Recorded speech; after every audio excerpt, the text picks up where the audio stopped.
ایک بحری جہاز پر کافی بوجھ تھا۔ سفر کے دوران طوفان کی وجہ سے ہچکولے کھانے لگا۔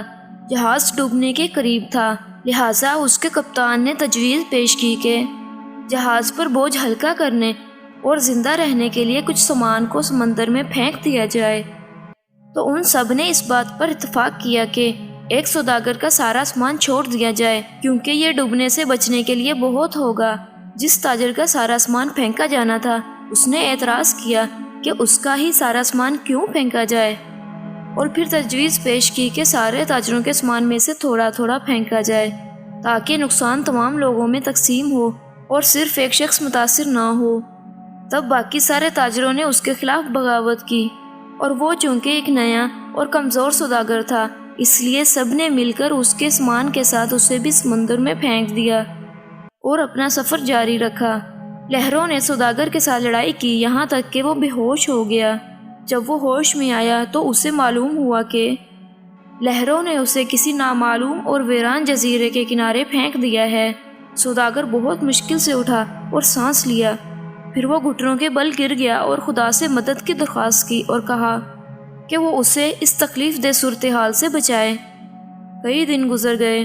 اس دوران تاجر نے درختوں کے پھل اور خرگوش کا شکار کر کے گزارا کیا، اور جب اسے پیاس محسوس ہوتی تو پانی وہ قریبی ندی سے پی لیتا، اور رات کی سردی اور دن کی گرمی سے اپنے آپ کو بچانے کے لیے درخت کی لکڑی سے بنی ایک چھوٹی جھونپڑی میں سو جاتا۔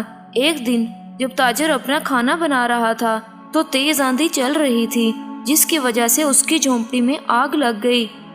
اس نے آگ بجھانے کی بہت کوشش کی، لیکن وہ ایسا نہ کر سکا، اور آگ نے پوری جھونپڑی کو جلا کر راکھ کر دیا۔ یہ دیکھ کر سوداگر چیخنے لگا، کیوں میرے رب؟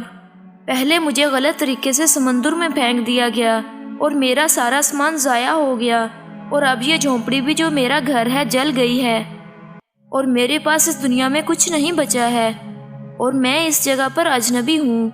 یا اللہ، یہ ساری آفتیں مجھ پر کیوں آئی ہیں؟ اور پھر رات کو سوداگر غم سے بھوکا ہی سو گیا۔ لیکن صبح ایک حیرت انگیز واقعہ اس کا انتظار کر رہا تھا۔ اس نے دیکھا کہ اس جزیرے کے کنارے پر ایک جہاز کھڑا ہے۔ جب سوداگر جہاز پر سوار ہوا تو خوشی کی شدت سے یقین نہیں کر پا رہا تھا، اور اس نے ان سے پوچھا کہ انہوں نے اسے کیسے ڈھونڈا اور اس کا ٹھکانہ کیسے جانا۔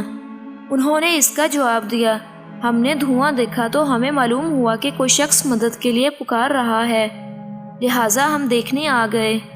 اور جب سوداگر نے ان کو اپنی ساری کہانی سنائی تو انہوں نے اسے بتایا کہ سوداگروں کا جہاز منزل تک نہیں پہنچا، ڈاکوؤں نے اس پر چھاپا مار کر سب لوٹ لیا اور لوگوں کو مار ڈالا۔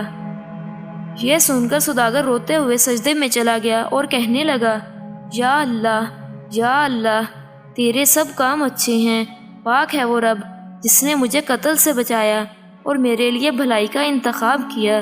اگر آپ کے حالات بگڑ جاتے ہیں تو خوفزدہ نہ ہوں، بس اتنا بھروسہ کریں کہ خدا ہر چیز میں حکمت رکھتا ہے۔